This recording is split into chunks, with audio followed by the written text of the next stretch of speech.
HOA tried banning me from my lake cabin, so I flooded their road with my water rights. The lake shimmered under the late summer sun, a mirror of sapphire tucked into the folds of the Oregon mountains. My cabin sat on its northern shore, a weathered cedar haven where I'd spent every summer since I was a kid, fishing with Dad, roasting marshmallows with my sister, and later, nursing beers and broken hearts. It was my sanctuary, my slice of eternity. But the Karen of Karens, Marjorie Henshaw, president of the Lake Serenity Homeowners Association, had other plans. She wanted me gone, and I wasn't about to let her win without a fight. It started innocently enough. A letter in my mailbox, crisp and official, informing me that my cabin's non-compliant exterior paint violated HOA regulations. I laughed it off. My cabin was a soft gray, barely noticeable against the pines. But then came the fines, then the threats of liens, then the final blow, a notice claiming my property's water rights, tied to the lake's irrigation system, were under review and could be revoked, effectively barring me from accessing my own land. Marjorie, with her pearls and her perm, had weaponized bureaucracy. She didn't just want compliance, she wanted control. I wasn't some pushover city slicker. I'm Ellie Harper, a hydrologist by trade, 38 years old, with a knack for reading rivers and a stubborn streak wider than the Columbia Gorge. My great-grandfather had homesteaded this land, and the water rights legal, ironclad came with it. They allowed me to divert a portion of the lake's feeder stream for personal use. Marjorie didn't know who she was messing with. Or maybe she did, and that's why she doubled down. The HOA meeting was a circus. I showed up in my muddy boots, flannel shirt, and a folder of documents thicker than a phone book. The room, a stuffy community center smelling of burnt coffee, was packed with neighbors, some sympathetic, others Marjorie's loyal minions. She sat at the head table, gavel in hand, her smile as sharp as a tack. "Ms. Harper," she began, voice dripping with condescension, "your cabin is a blight on our community. The board has voted to enforce the regulations, and your water rights are no longer recognized." I stood, heart pounding. My water rights are state registered, predating this HOA by a century. You can't revoke them. Her eyes narrowed. "We'll see about that. Lake Serenity is a gated community now. Access is a privilege, not a right." The crowd murmured. I caught the eye of Old Man Tucker, the grizzled fisherman who'd known my dad. He gave me a nod, but most faces were blank, cowed by Marjorie's reign. I left the meeting fuming, my mind racing. They couldn't physically block me from my land, could they? They could. The next week, a gate appeared on the only road to my cabin, a shiny steel monstrosity with a keypad lock. A sign read, "Lake Serenity residents only." My key code didn't work. I was stranded, my cabin a half-mile away, mocking me through the trees. I called the sheriff, but he just shrugged. HOA disputes weren't his jurisdiction. I was livid, but I was also curious. Marjorie had overplayed her hand, and I had a trump card: water. My great-grandfather's water rights weren't just a legal footnote. They were a physical reality. A small dam, built in the 1920s, sat upstream on the creek that fed Lake Serenity. It was mine to operate, within reason. I never touched it, would I? But now, staring at that gate, I wondered what would happen if I did. A plan formed, equal parts revenge and science experiment. If they wanted to play dirty, I'd play wet. I hiked to the dam at dawn, tools in hand. It was a simple structure, wooden sluice gates, rusted but functional. I checked the creek's flow, did some quick math. Opening one gate would raise the stream's level enough to flood the low-lying road, the same road the HOA used to enforce their precious gate. It was petty, sure, but it was legal, and it felt so damn good. I cranked the gate open. Water surged, brown and frothy, racing down the creek bed. By noon, the road was a muddy swamp. I watched from a ridge, binoculars in hand, as Marjorie's pristine white SUV rolled up. She stepped out, heels sinking into the muck, her scream audible even from a quarter-mile away. I stifled a laugh. This was just the beginning. The HOA retaliated fast. Another letter, this time threatening legal action for environmental sabotage. I fired back with my own lawyer, a scrappy guy named Dave who loved sticking it to HOAs. He confirmed my water rights were untouchable. But Marjorie wasn't done. She rallied her troops. Neighbors who'd once waved at me now glared, convinced I was the villain. The community's social media page lit up with posts calling me a water terrorist. I didn't care. I had my cabin, my rights, and a growing sense of glee. Then came the twist I didn't see coming. Tucker. I'd always thought of him as an ally, the guy who'd taught me to tie a fly lure when I was 10. But one evening, he showed up at my cabin, hat in hand, looking sheepish.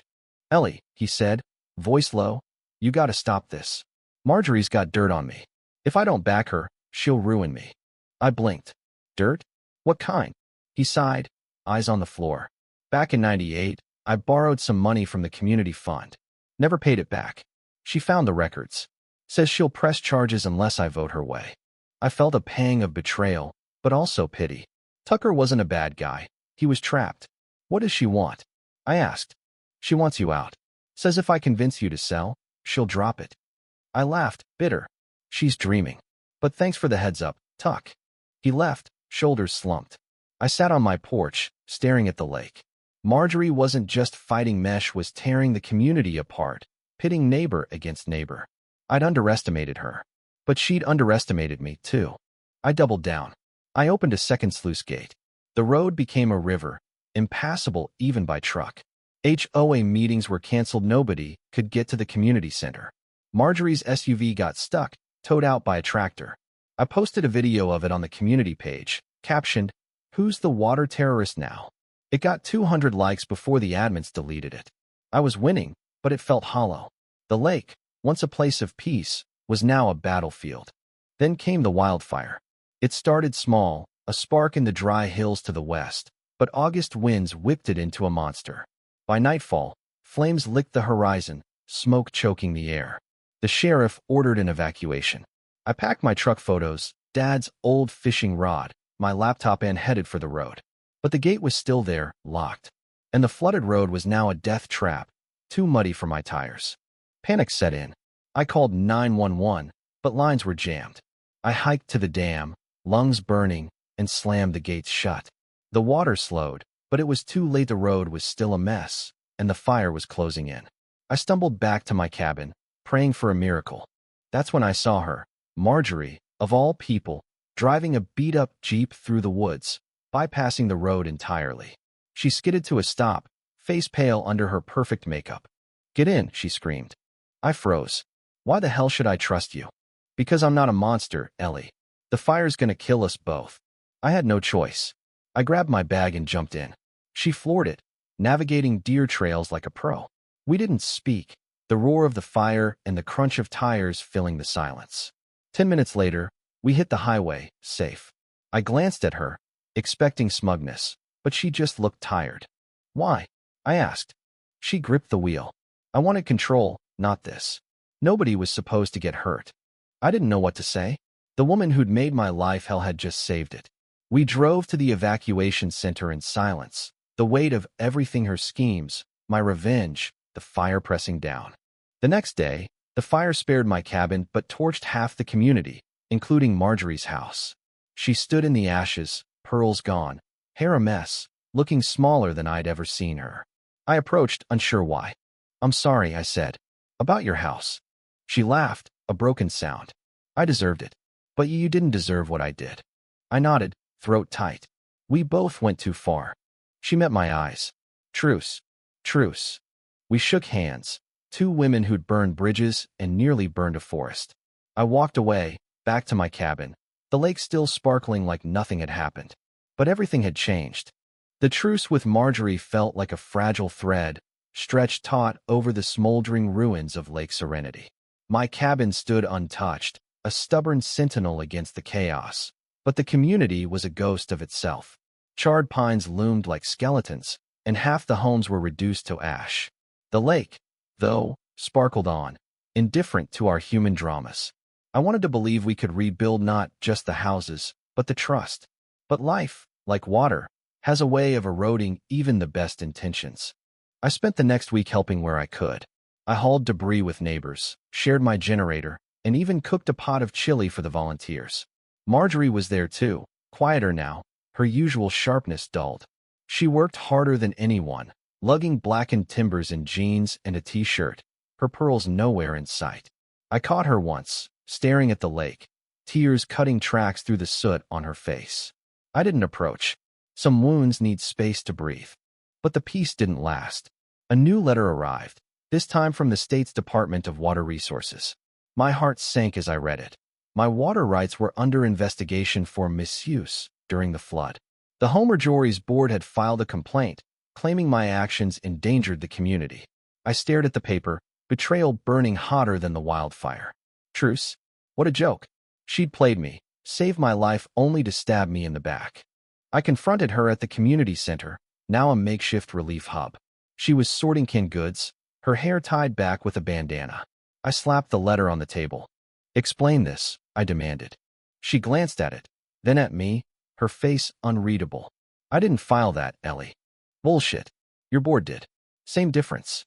She sighed, setting down a can of beans. The board voted without me. I stepped down as president after the fire. They're scared, Ellie. They think you're a liability. I laughed, bitter. And you just let them throw me under the bus? I tried to stop it. You don't believe me, fine. But I'm not your enemy anymore. I wanted to scream, to call her a liar, but something in her eyes raw, exhausted made me pause. I stormed out, clutching the letter, my mind a whirl of anger and doubt. If Marjorie wasn't behind this, who was? And why now, when we were all barely holding on? The answer came in the form of a stranger. I was at the dam, checking the gates for damage, when a man in a crisp suit approached. He introduced himself as Greg Caldwell, a lawyer representing a real estate developer.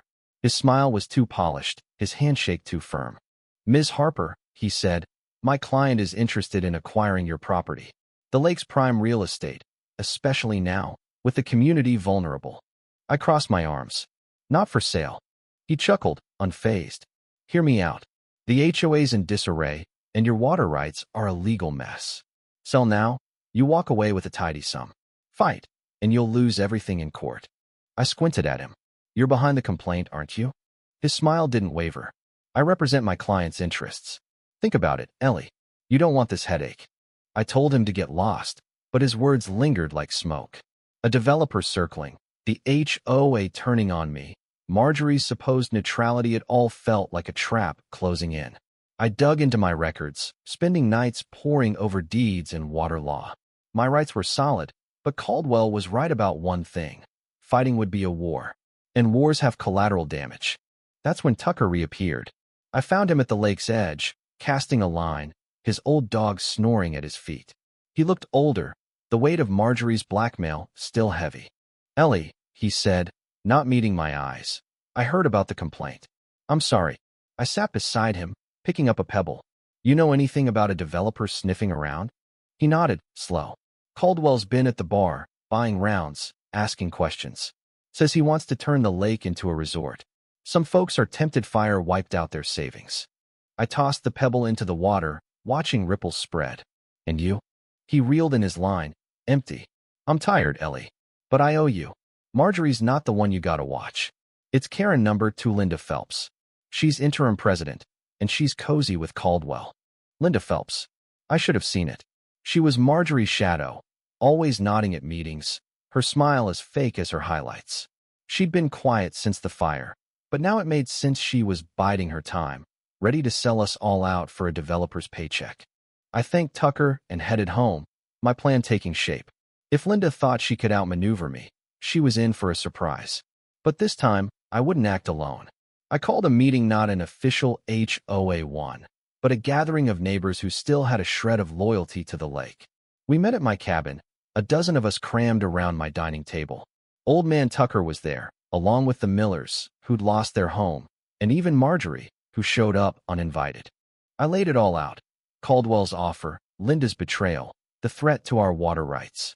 The room buzzed with anger, but also fear. The fire had broken us, and the idea of cashing out was tempting. I looked at Marjorie, expecting her to stay silent, but she stood. I messed up, she said, voice steady. I let power go to my head, and I hurt this community. But Ellie's right, we can't let a developer take our home. I'm with her. The room went quiet. I nodded, grudging respect mixing with my distrust. We hatched a plan. I'd use my water rights one last time, not to flood, but to protect. The creek fed a wetland downstream, home to a rare salamander. If we could prove diverting the water threatened the species, we could slap an environmental restriction on the land, making it untouchable to developers. It was a long shot, but I'm a scientist. I spent days collecting data water samples, salamander counts, flow rates. Marjorie, to my surprise, was my shadow, trudging through mud in sneakers, taking notes. We barely spoke, but there was a rhythm to our work, a shared purpose. Tucker rallied the neighbors, spreading the word about Linda's deal with Caldwell. By the time we filed our environmental petition, half the community was behind us. The hearing was tense. Linda sat with Caldwell, her face a mask of indignation. I presented our case, charts and photos in hand, my voice steady despite the nerves. Marjorie testified too, admitting her past mistakes, her sincerity disarming the board. The room held its breath as the decision came. The wetland was protected. The developer's plan was dead. I should have felt triumphant, but the victory was bittersweet. Linda left in a huff, her reputation shattered, but the community was still fractured. Some neighbors cheered us. Others resented the fight, their dreams of a payout gone. Marjorie and I parted with a nod, no words needed. She'd redeemed herself, but we'd never be friends. Months passed. The lake healed, green shoots piercing the ash. I rebuilt my porch, spent evenings fishing, trying to reclaim the peace I'd lost. But the letter came again, this time final. My water rights were revoked. The state, pressured by lingering HOA complaints, ruled my flood had set a dangerous precedent. I fought, but Dave, my lawyer, warned me the case was hopeless. I'd saved the lake, but lost my leverage. I stood at the dam one last time, its gates rusted shut. The creek flowed free, no longer mine to control. I thought of my great-grandfather, of Dad, of the summers that shaped me. The cabin was still mine, but without water rights, it felt hollow, a shell of its past. I sold it that spring, to a young couple with stars in their eyes, unaware of the battles fought. I walked away with a check, but no home. Marjorie sent me a letter, handwritten, apologizing again. She'd moved to Portland, started over. I didn't reply. Tucker passed that winter, his dog by his side. The lake went on, eternal, indifferent. I settled in a small town, far from water, and tried to forget. But some losses carved too deep. In the end, I'd won the war, but lost the heart of what I fought for. Was it worth it? I don't know. The lake's still there, free from condos, but I'm not. Maybe that's the price of standing your ground. Maybe it's just life. What do you think? Was Ellie right to fight, or did she go too far? Was Marjorie's redemption real, or just another game? Share your thoughts. There's no right answer, only the messy truth of human choices.